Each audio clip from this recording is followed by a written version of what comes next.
po yung part 3. Let's go.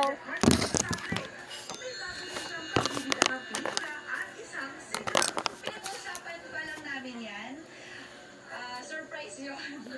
So, kung ano man yung magiging genre ng kanta na... Let's go ulit, guys. Part 4 na po to. Ayon sa ilalabas na proporasyon ng Malacanang, iyan ay para bigyan ng dagdag na araw ang publiko na makapagdiyaw ng holiday season kasama na kanilang mga mahal sa buhay. Dahil sa Lunes ang December 25 na Pasko at sa Martes tatapat ang December 26, ay extend pang lalo ang Christmas long weekend. Pagkakataon din daw ito para Pag natapos po yung video part 4 na po